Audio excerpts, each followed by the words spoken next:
Hello, everybody, and welcome to A Balanced Life here at Black Star Network. Let me tell you, we've been talking about a lot of things over the last couple of weeks. How do we have faith? How do we walk in our purpose? How do we discover balance in the things that are needed in our lives in order to move us forward? Well, today we're going to talk about one of those things that often paralyzes us from being able to be our best selves. Today, we're talking about fear.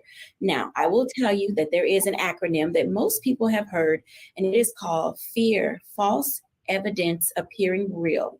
And today, our panel, we're going to begin to talk about that for a little bit, because sometimes we can't find balance because we can't get our head on straight. There's a palpitation in our heart. There's something that's going on with us that keeps us from really being able to address those things that will allow us to move forward. So today we are joined by Dr. Jennifer Bishop, Dr. Aaron Bishop, Dr. Terry Whit Bailey, and Dr. Tierney. So all the doctors are in the house today. Hey, everybody. Hello. Hey, I am so delighted that you all are here to talk about one of the words that often puts us in a space of not knowing what to do and often keeps us from being able to put a plan in place to go forward. So I want to start with the bishops, and either of you can go first. Talk to us a little bit about how we can look at fear from a perspective of helping us versus hindering us. This is a great topic. Fear is something innately that we are all designed with, right? And so if we look back at times when the fear of knowing that something is coming towards you and you need to be keenly aware of it, knowing that there is something that could be detrimental to you, that is important. So fear is something that can be helpful, but fear also can be paralyzing. And so we have to recognize the difference between the two and how do we use it so that it is to our benefit and not our detriment. Exactly, everything she said. I mean, I think that both of you, in stating that, and you approached it in such an interesting way because it was kind of light, it was kind of airy, but oftentimes when we talk about fear, we literally get a knot in our throat. It's almost like somebody gave us a good gut punch and we're like, oh my God, that just literally knocked the wind out of me. So talk to us for just a few minutes, if you will, about the what ifs, because we spend so much time in the what if space till oftentimes that is the thing that gets our head screwed up. It absolutely is, because instinctually we are finding out whether we're going to take flight or fight, right? Mm-hmm. And that fear is just a thing that makes us understand the power of our awareness. We always talk about on this show and many other platforms about self-awareness. So whenever the power of fear comes along, you need to put yourself in that holding pattern and breathe, examine, find out if there's something that your survival instinct requires you to either fight or take flight. And the beautiful part is, if you choose to fight, you can go into a space of creative leadership or creative power to be a solution to yourself. Because when you are dealing with even fear that leads to a level of anxiety, we're all dealing with anxiety over and over again, but that anxiety can give you a power to be able to take a new assignment or a new opportunity in your life. And I don't want anyone to think that fear is abnormal. It is a part of something that is built inside of us. We learn that there are things that we should be keenly aware of, again, that will be of your detriment, will be harmful to you. And so you use that to recognize, no, I shouldn't go over there, or there's something that's behind me that I need to be aware of. It's a security as well, but we have to learn how to use it. So again, that it does not take us to a place where we cannot move forward. We need to use it so it's an ally and not an adversary. Excellent. An ally and not an adversary. And these are times where we try to figure out, as Dr. Tierney always talks about, ways to level up in our lives. And fear can be a stumbling block or a stepping stone. Talk to us about that, Dr. Tierney. So just some of the practical ways of how we can use fear to be a stepping stone. Jimmy Iovine, who is a music executive, said that fear has a lot of firepower. And if we can figure out how to use that fear to push us from behind instead of stand in front of us, then that's when we're really standing in our power. And so when we hear things like that, and it's like, okay, but I'm afraid right now. So how do I use that to push me from behind instead of stand in front of me? This is what we have to use our fear to inform our next step. So let's say that we are, fearful of, we just had graduations. So let's say you're feeling fearful of going to college and taking that next step and you don't know what to expect. Well, when we feel that fear, what we can do is say, okay, what exactly am I afraid of? So let me go and talk to some undergraduates, or people who are in college so that I can get some real information about what's happening. False evidence appearing real. We don't know what we don't know. And often what we don't know is what we're afraid of. So using that to actually get the information, get more informed about what that thing is that's kind of hovering in the dark that we're afraid of. Fear is also forget everything and run, and so what we'll often do is we'll forget our teachings. We'll forget what we know. We forget those things that are already ingrained in us and just take off, running. But I want to give you another acronym for fear. Faith, every day, always, right now.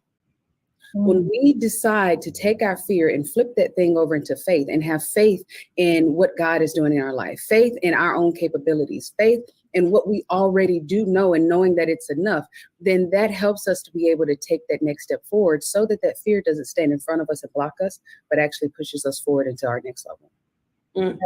Being pushed forward is oftentimes something we don't want to do, because when we're standing square in the face of that adversity, the thing that we are seemingly trying to deal with in some way, shape, form, or fashion, we get into that head space, we get into our feelings and our emotions, and we think back to all of the times when something we thought was going to be wasn't. I want to invite in Dr. Terry Whitt Bailey to talk a little bit about fear and how she works through fear and what it does when she's captivated by it. Hey, Dr. Terry Whitt Bailey. Well, hello there. Wow, I am already just so well fed with what was already shared today. And one of the things that you said, Dr. Jacquie, that really caught me was that when people are pushed beyond their fear. So when you are pushed, somebody else is there. And many times in fear, we think we're by ourselves and we're frozen or paralyzed. I like to use the word paralyzed when I'm in fearful feelings, in my feelings. I isolate myself.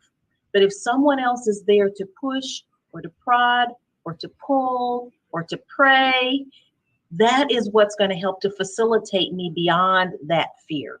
And yes, I've been afraid. And I don't sometimes see it as fear. But then I look back and I say, that's what paralyzed me. It was that I was afraid to do something. And sometimes it does take another person to push or to just make things seem more relevant in the time. Because at that time, it might be something that just I'm not thinking straight. And many of your viewers know that I lost my husband last year. And so as much as I thought I was thinking straight, I'm sure I wasn't thinking straight. And I was paralyzed by a lot of things. where I was just fearful to make decisions or fearful to move forward. And I needed that person. You know, God was always there. But there were times when I wasn't listening well enough. In my humanness, I wasn't listening. And so I needed those additional people that I trust. So again, you want to be around those people, especially when you're in a vulnerable state, to be around those people that you trust in order to push you to that next level or push you forward beyond that state of, being paralyzed. Absolutely. I want to invite in Pastor JT to join this conversation, because there are going to be times when you don't know what to do and you don't know who to call on.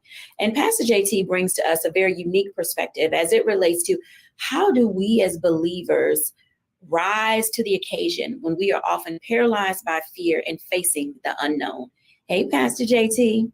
Hey, how you doing, Dr. Jacquie? We are good. Man, glad to be back. Man, I missed y'all. But to come back on this amazing topic, fear and faith. And I love the way Dr. Tierney talked about fear and then had the acronym about faith every day. But that's a challenge, because one of the biggest things that we have to do, even being those that are titled or called themselves believers, is we have to trust him enough in that next step to be sure that whatever that next step is, it's him orchestrating that step. And I think a lot of fear, especially with us as believers, comes from us not being in control. Because if we knew what the outcome was going to be, if we took the next step, we wouldn't have the paralysis of fear, as many of our guests have said today. So I believe that it's that leaning in. If we look at Hebrews, the chapter about faith, the heroes and heroines of faith, and we look at their stories, we always look at their stories in the after. So we hear about what they did after. But if we put some human flesh around that text, there's no way in the world that you can believe that Abraham didn't have a bout with fear, that Moses didn't have a bout with fear. Matter of fact, God talks to Moses while he's staring at the Red Sea and tells him, don't be afraid. But Moses never said, I'm afraid, but God could sense his fear. But the reason why Moses was able to stretch his hand and the children were able to go forth is because even in that moment of fear, God's voice was louder than his fear. So I think that's the challenge. Can we be still enough in that moment of fear, that emotional moment of fear, and allow God's voice to be louder than what we believe may happen, knowing that if we are truly believers, all things going to work out for our good anyway. I love that perspective. Now, today we're talking about fear, and we're giving you acronyms throughout our entire show. We began the first block with fear of being false evidence appearing real. And then Dr. Tierney said, forget everything and run. And that's oftentimes what we do when we are facing fear. But then she also said faith every day, always right now. Faith every day, always right now. And that's important. You have to include your faith. When we come back after the break, I want to give you another acronym related to fear. And it is literally face every adversity realistically. Fear.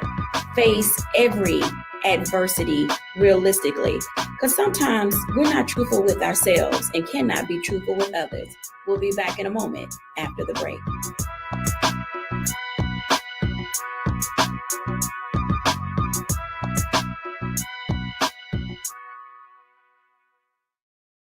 Folks, Black Star Network is here. Hold no punches. I'm real revolutionary right now. Support this man, Black Media. He makes sure that our stories are told. Thank you for being the voice of Black America, Roland. Hey, Black, I love y'all. All momentum we have now, we have to keep this going. The video looks phenomenal. See, this difference between Black Star Network and Black-owned media and something like CNN. You can't be Black-owned media and be scared. It's time to be smart. Bring your eyeballs home. You dig?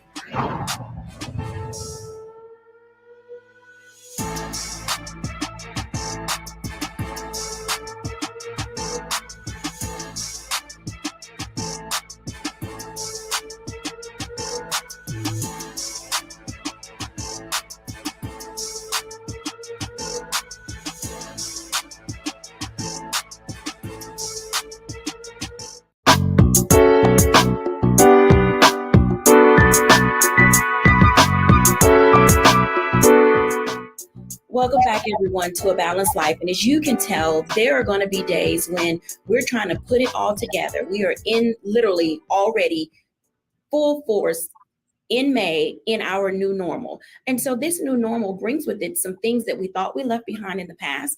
We're often triggered by things that we thought we were over and done with. But then there are these new challenges because we were not outside, because we were not around other people, because we put our emotions in a bottle and kind of tucked them away in a COVID corner. We didn't work on those things that we thought were necessary because we really weren't sure or certain of what came next.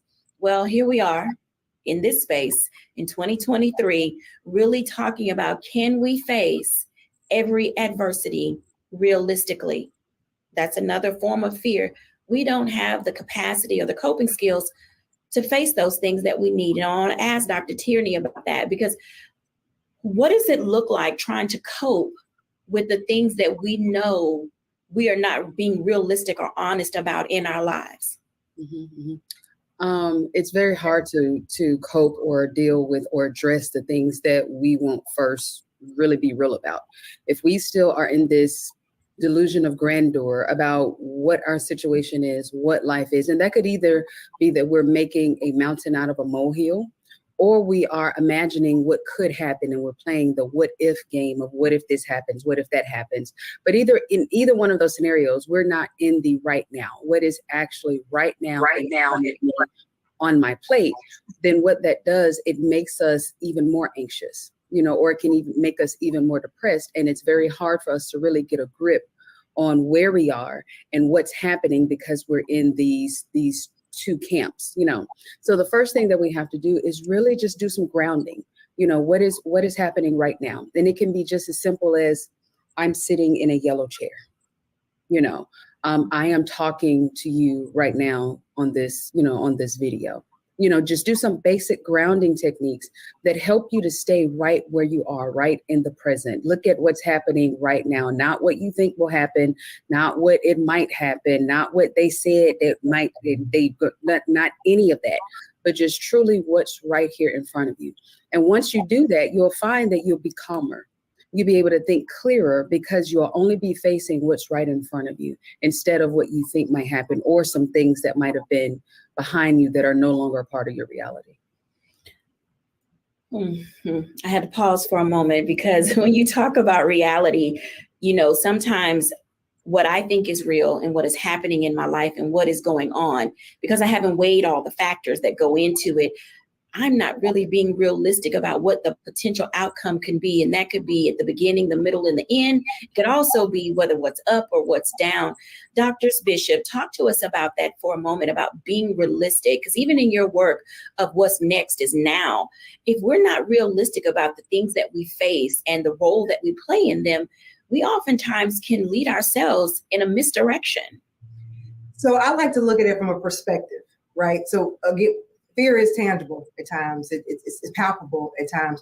And what I have done and ask people to do is look at yourself retrospectively and look at what you dealt with that was fearful. And if you could have asked yourself at the age that you are now, the things that you thought were going to cripple you, the things that you thought that you could not overcome or surpass, when you look back at it, and you see that either it didn't happen or wasn't that bad, or that you stepped out on faith and you continue to walk in spite of what fear may have presented itself to you, you survived.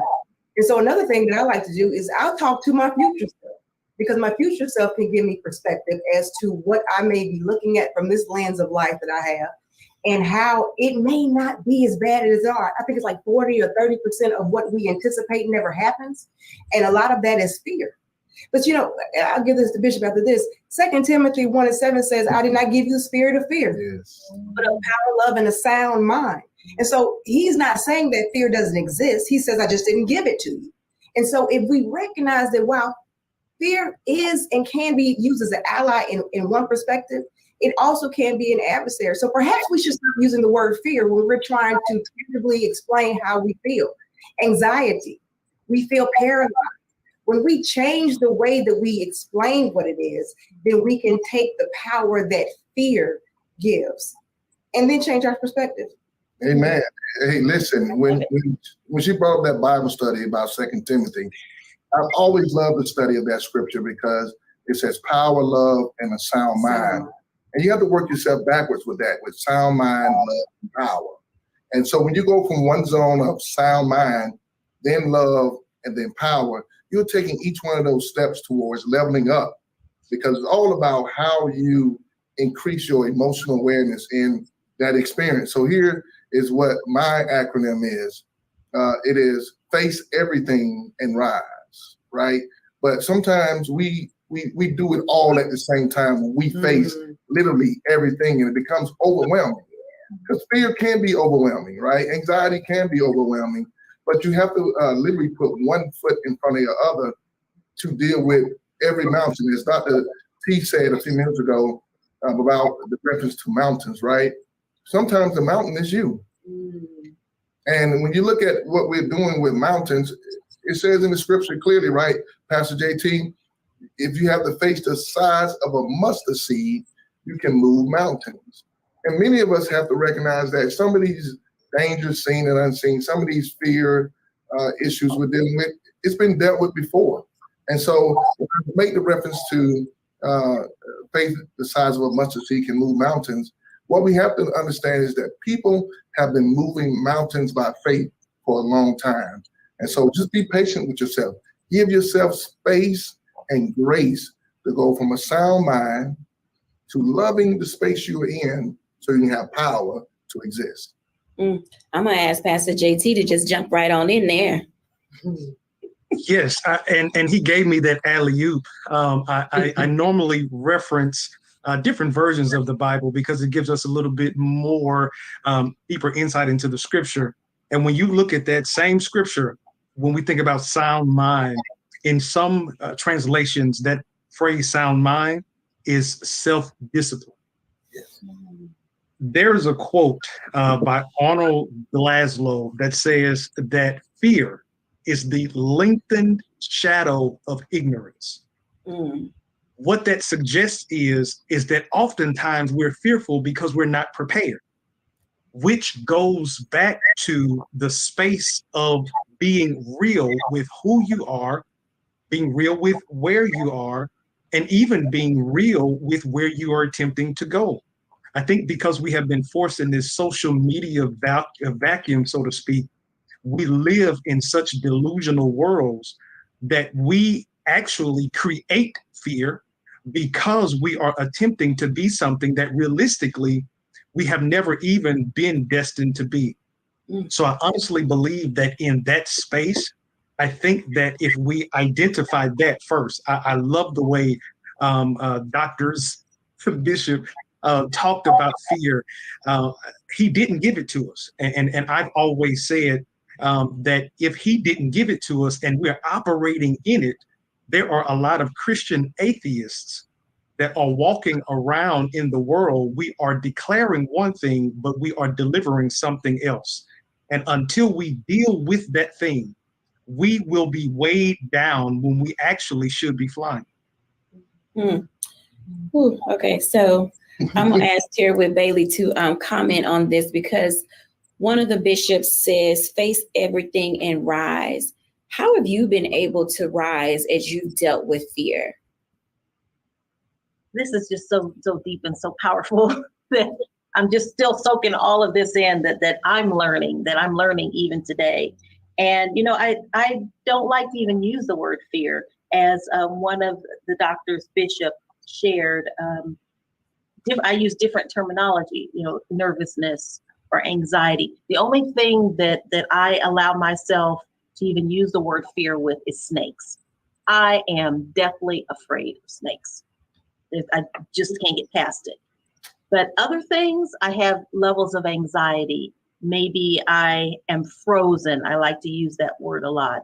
I don't even want to use that word fear in my terminology. And so trying to rise above the term that we'll use today of fear, for me, is taking one step at a time. If I feel like today is going to be a tough day for me, my first step, and I've shared this before with your viewers, my first step is actually making my bed. And that may sound trivial to some of your viewers, but for some people, that's an accomplishment to say, okay, I've made it that far. I've made my bed.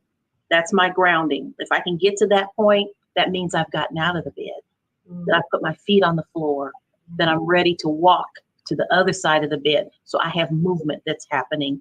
And so for me, if I can get that accomplished, what can I do next? Where can I go next? How can I make that next step? And it might sound trivial, but for some people, and in my case, I'm going to speak for myself, sometimes I have to start that simple, getting to that point to get out of the bed, to make those steps, to know that God is with me, but in my humanness, and I always want to say that, in my humanness, I allow myself to get burdened by things that weigh me down and that cause me anxiety and nervousness. So for me, it's taking those first steps, whether it's, just certain things that happen in my home before I leave, getting in the car, connecting to the right kind of music, putting those things that are going to feed me into my system, whether it's the right type of nourishment, whether it's the right type of music, whether it's calling the right person. So knowing that I don't need the negativity or the bad things to fill me, because I can't rise above it. It will weigh me further down. So making those right decisions one at a time, because you can't do it all, or at least I can't.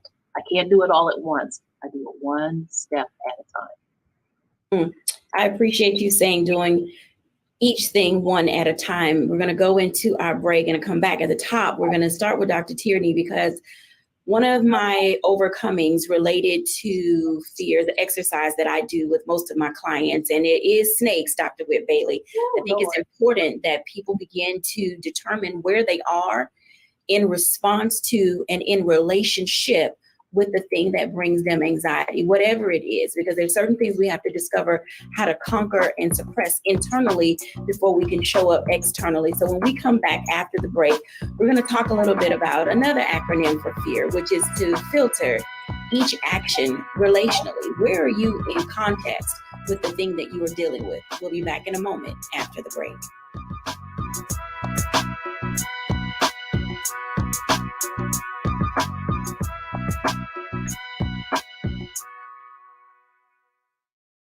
Hatred on the streets, a horrific scene, a white nationalist rally that descended into deadly violence. White people are losing their damn minds. An angry pro-Trump mob stormed the U.S. Capitol. We're about to see the rise of what I call white minority resistance. We have seen white folks in this country who simply cannot tolerate Black folks voting. I think what we're seeing is the inevitable result of violent denial. This is part of American history. Every time that people of color have made progress, whether real or symbolic, there has been what Carol Anderson at Emory University calls white rage as a backlash. Which is the rise of the Proud Boys and the Boogaloo Boys. America, there's going to be more of this. Here's all the Proud Boys, guys. This country is getting increasingly racist in its behaviors and its attitudes because of the fear of white people. The fear that they're taking our jobs, they're taking our resources, they're taking our women. This is white fear.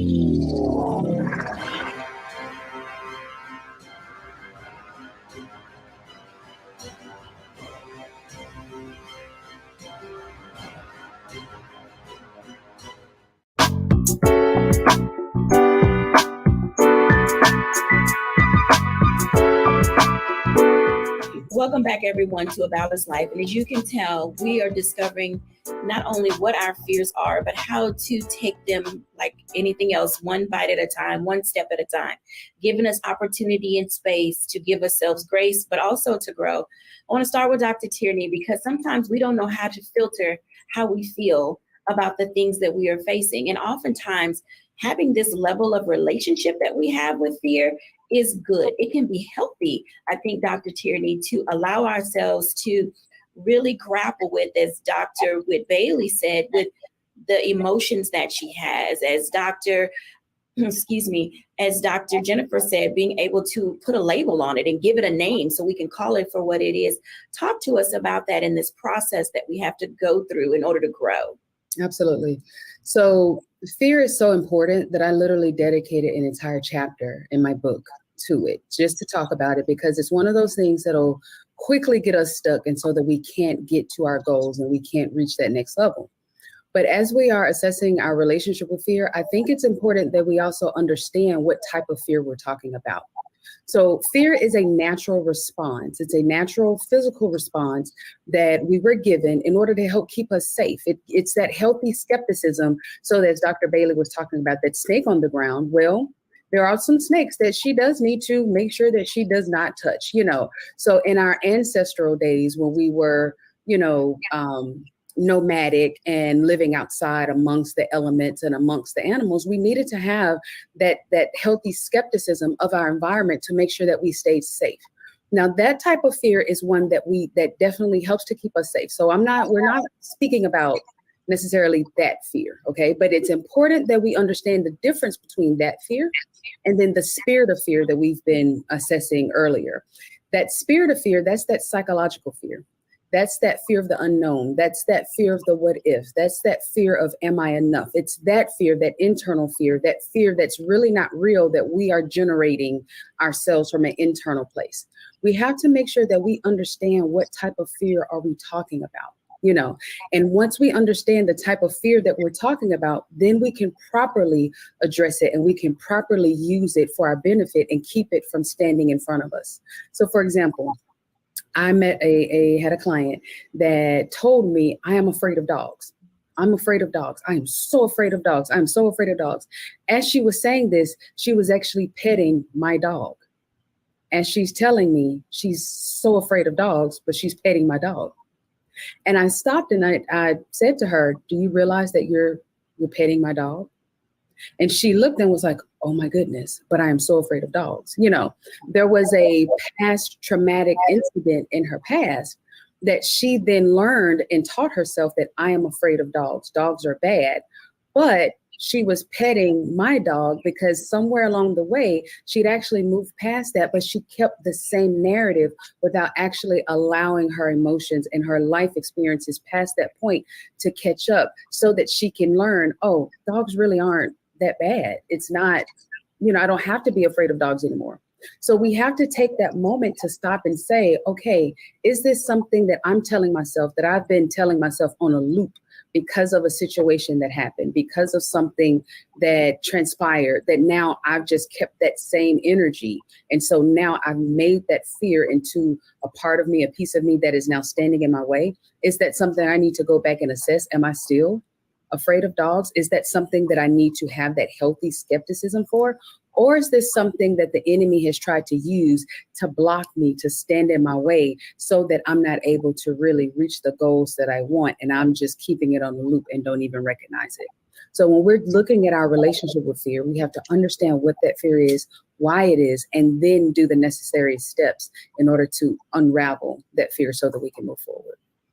I think that that's vitally important as you're talking. I want to ask Pastor JT to come into this conversation because oftentimes switching that narrative in our head is not always that easy. Pastor JT, how do we get people to change the narrative, that negative self-talk, that personal criticism that is constantly there? Because we've heard other people say to us, like Dr. Tierney said, you're not enough, the self-fulfilling prophecy, or your parents were nothing and you're not going to ever be anything. How do we escape those things and change the narrative?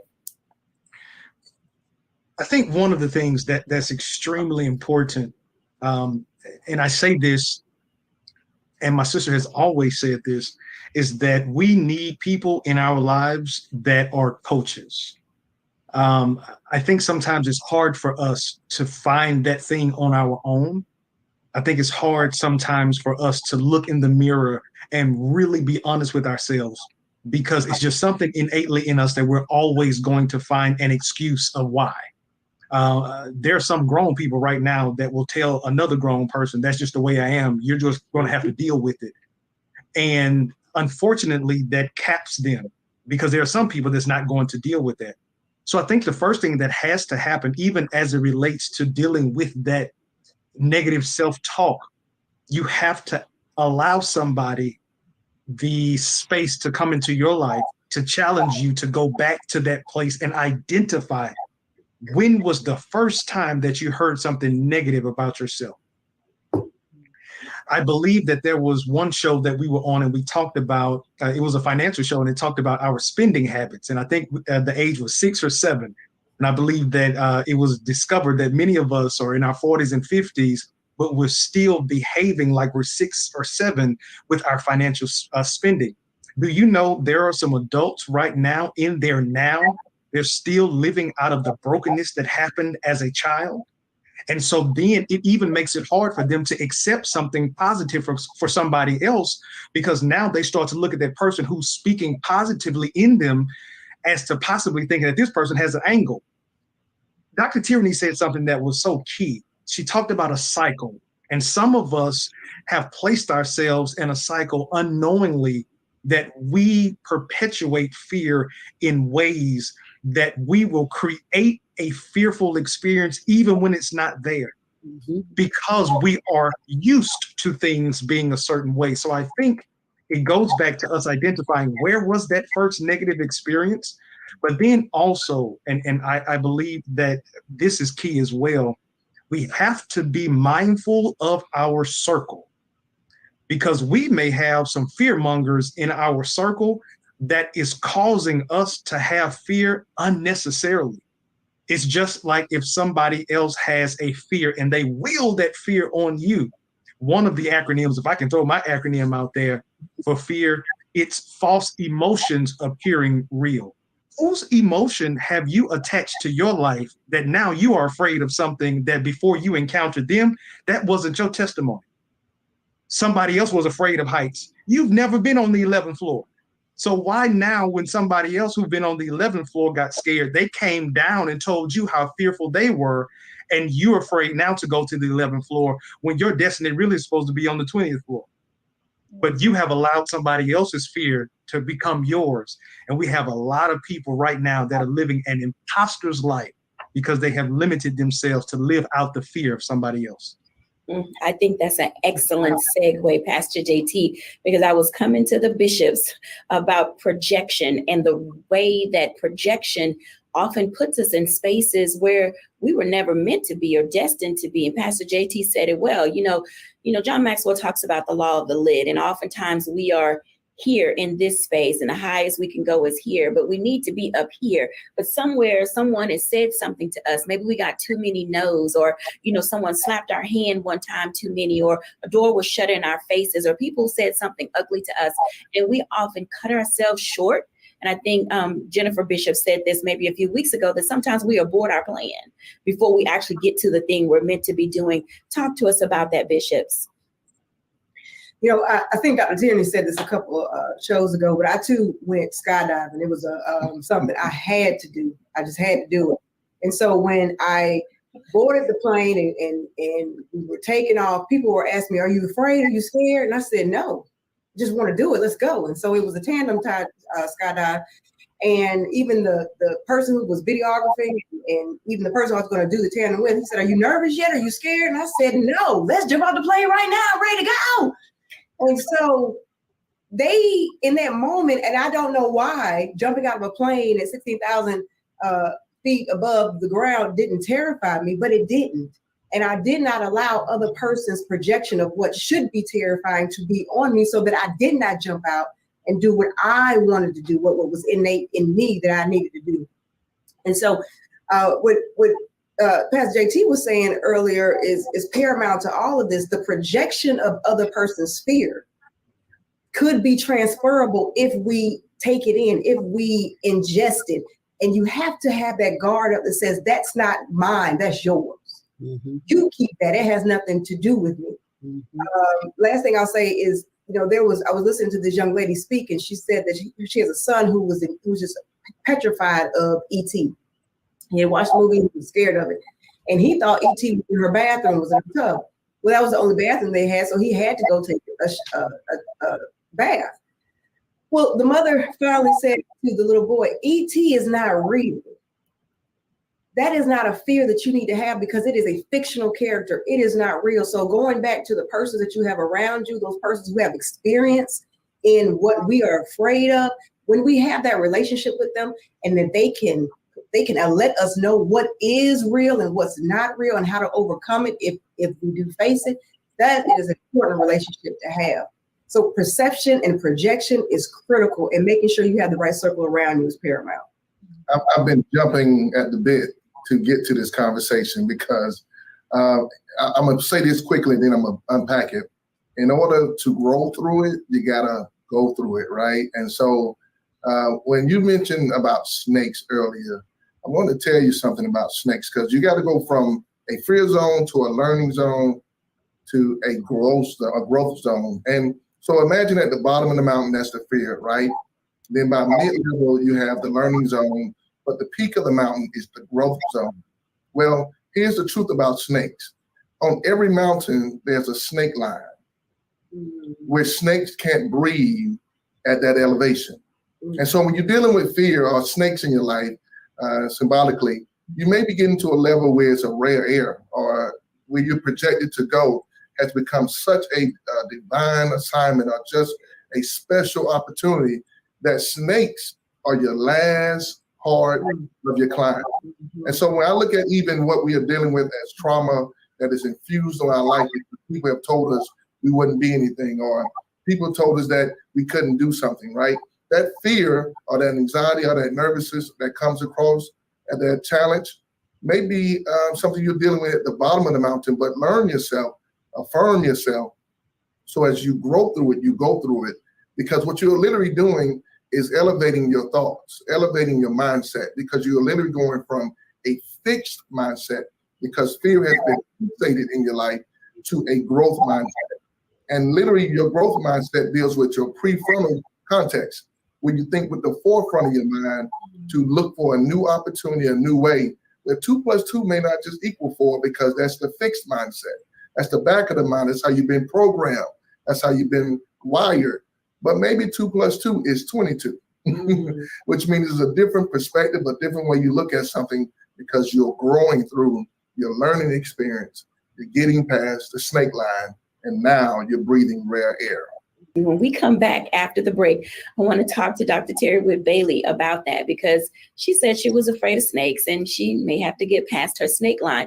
But a part of that is another one of my favorite acronyms that helped me overcome related to fear. And it was literally facing and factoring in experiences and accepting responsibility.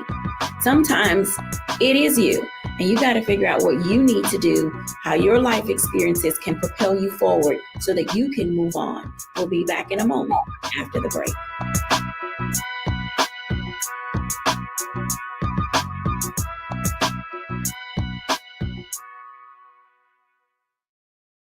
Don't you think it's time to get wealthy? I'm Deborah Owens, America's Wealth Coach, and my new show on the Black Star Network focuses on the things your financial advisor or bank isn't telling you. So watch Get Wealthy on the Black Star Network.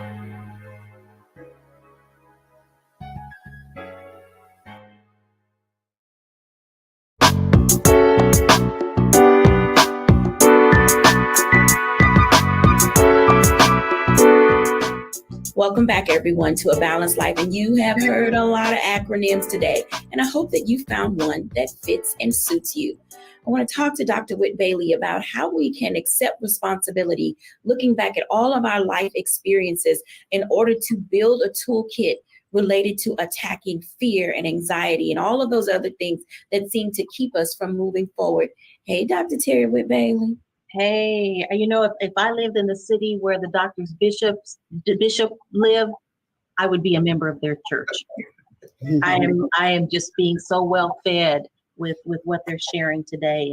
And I didn't know anything about that snake line. And maybe there are other viewers out there that have a different fear. So yeah, we'll talk about the snake thing and that going above that line. And yeah, I think that is true. I think that my paralysis happens at that level, at where the snakes are. And yes, I had a traumatic experience as a young girl, and it went along with me as I've become an adult.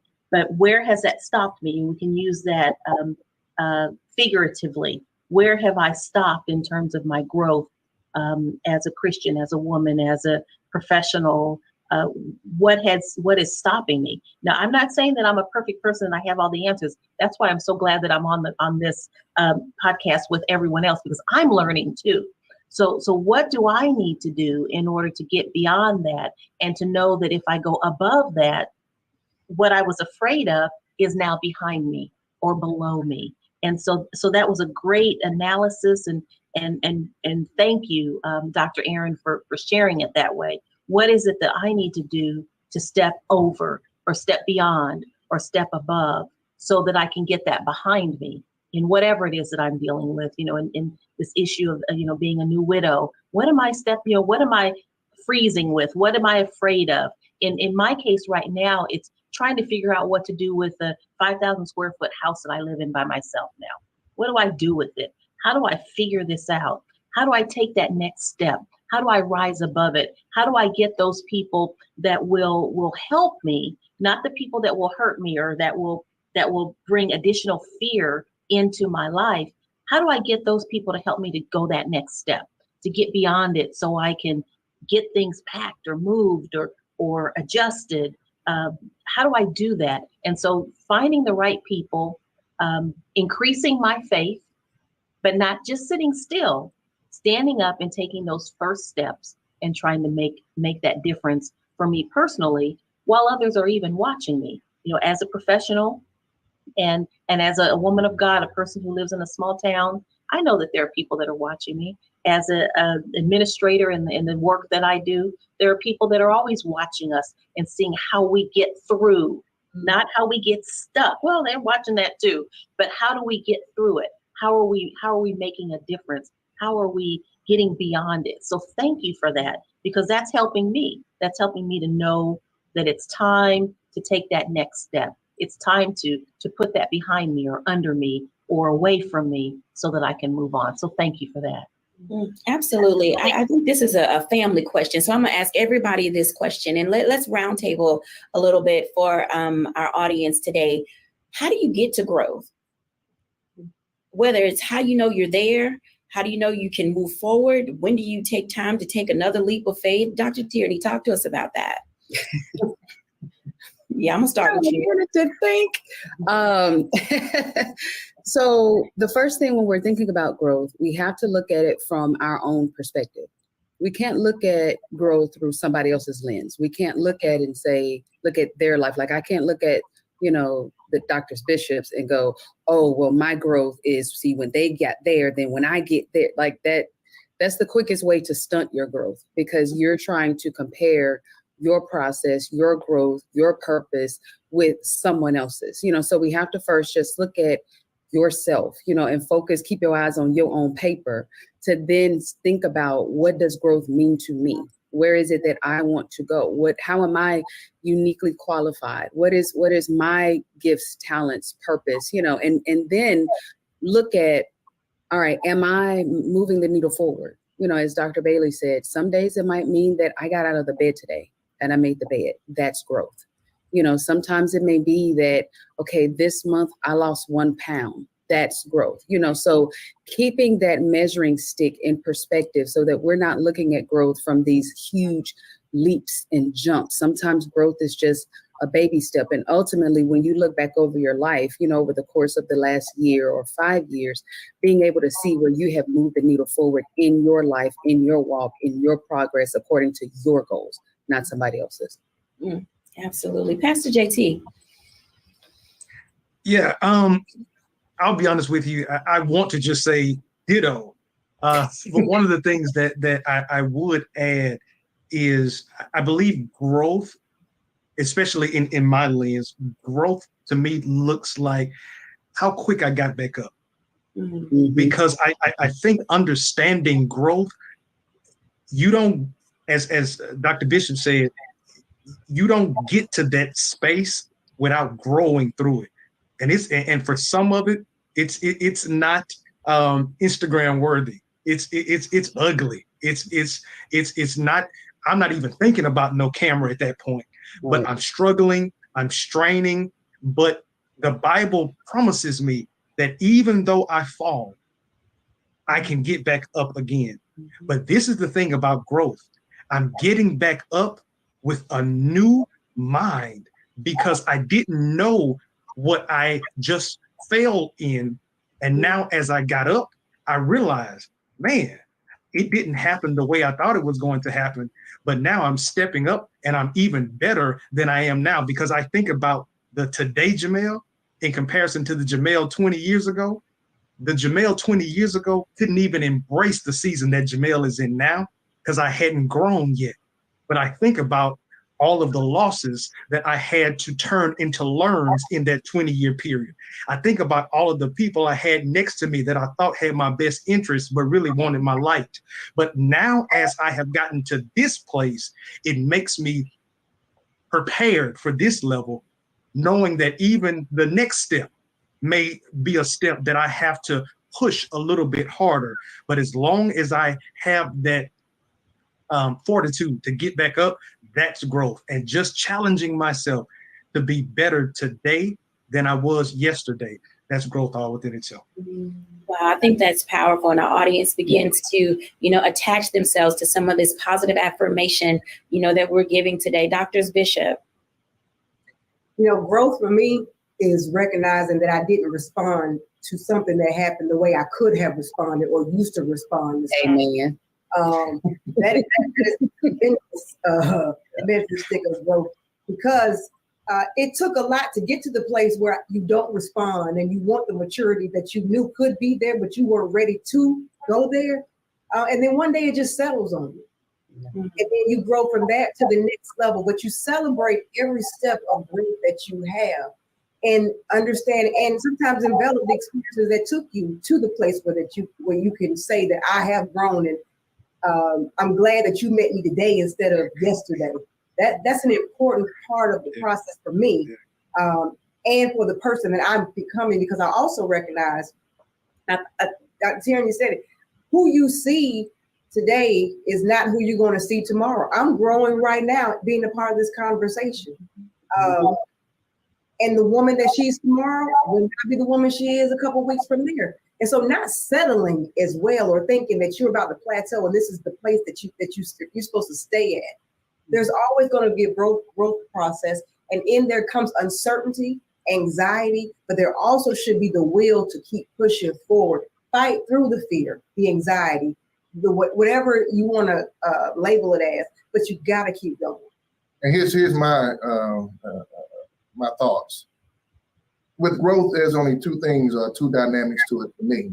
Either you prepare for growth or you repair from growth. So every day you wake up, make up your mind or make a decision to either prepare or repair, because growth is going to happen. It's part of life. I mean, if it's not, then why are these gray hairs on my chin, right? It was 10 years ago. If it's not, why am I bald headed now? I used to have an afro, right, JT? We used to have hair on our head, right? And so growth is a part of life. And if you don't prepare for it, you won't be ready for it. Because if you stay ready, you don't have to get ready. So here's what Marianne Williamson said. She said, our biggest fear is not that we're inadequate. The biggest fear is that we are powerful beyond measure, which means you'll get blessed from your growth, that you won't have room enough to handle it, right? But in repairing from growth, you'll get to a place where you are like, it was painful, but it was worth it. I got past the snake line. Yeah. Absolutely. I don't know if I said this before, but one of the exercises that I do with my clients is working with snakes. And the reason that I'm bringing this up again is because it deals with the role that trust plays, because oftentimes we think we have to go through all of it by ourselves, but you have to figure out how and who to bring alongside you. And in the time that we have left, I'm going to ask each of you to share, what is it that you look for when you can trust someone, or you're looking to trust someone to come alongside you to help you overcome the things that you are facing. Start with Pastor JT. Wow. The thing that I look for is if they've gone through something and come out of it. Because as we continue to go through life, we're going to always find those things that we have to go through. But you got to have somebody next to you that has gone through it as well, and you can both push through. Absolutely. Dr. Wynn Bailey. Well, as a woman of faith, there's something about what God does and how God puts somebody in your life. And in my mature age, for me, I know when it's happening, and I know that's not the answer that you want, but things will happen. I was at a dinner one evening, and I was sitting next to a woman. We were both there by ourselves, and we struck up a conversation and realized that we needed each other. Mm. And after we met that day, we realized and we said, God brought us together. Mm-hmm. We both realized that. So for me, it's important to make sure that somebody has a God connection.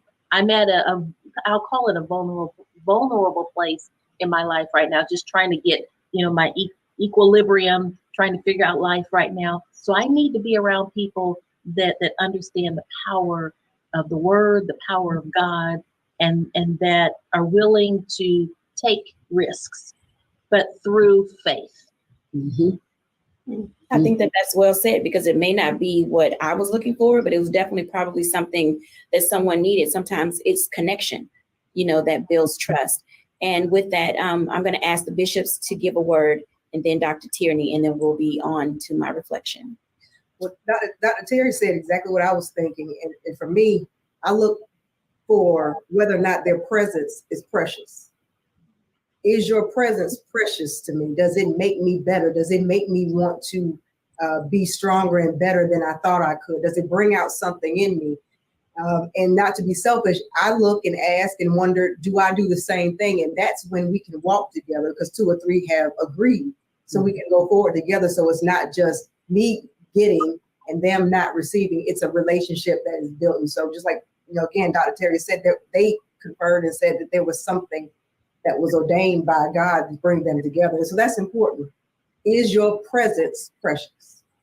I just need someone to have empathy for me as I go through my growth season, even my learning season, right?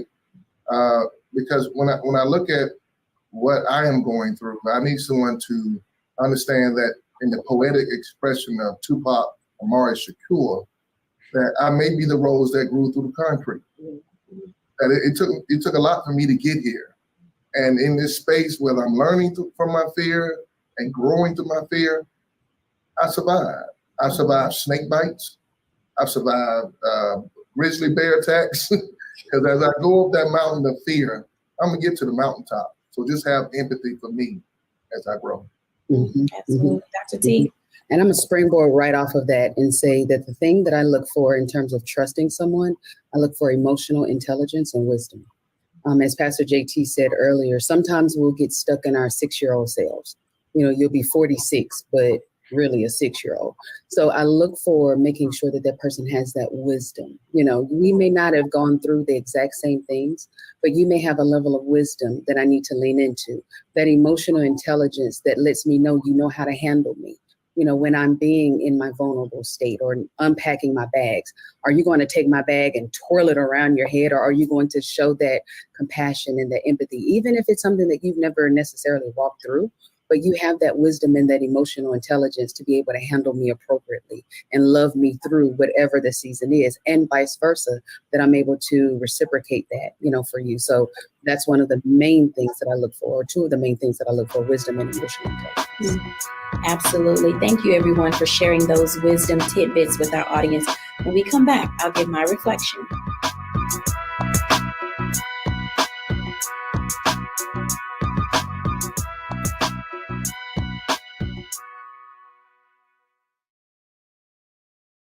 When you talk about blackness and what happens in Black culture, we're about covering these things that matter to us, speaking to our issues and concerns. This is a genuine people-powered movement. There's a lot of stuff that we're not getting. You get it, and you spread the word. We wish to plead our own cause.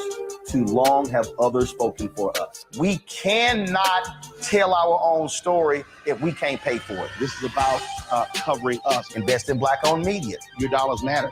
We don't have to keep asking them to cover our stuff. So please support us in what we do, folks.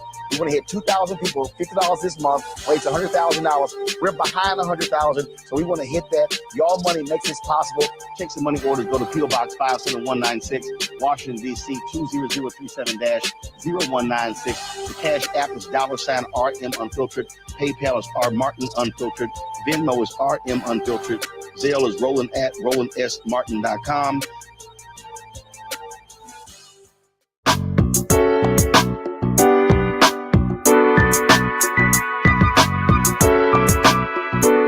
Welcome back, everyone, to A Balanced Life. And as you can tell, overcoming the things that we face can often lead us to a space of anxiety, being paralyzed, not knowing which direction to turn.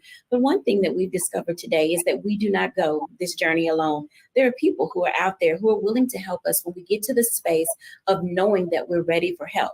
But in addition to that, there's some things that we learn that allow us to really accept and understand and identify that fear is false evidence appearing real.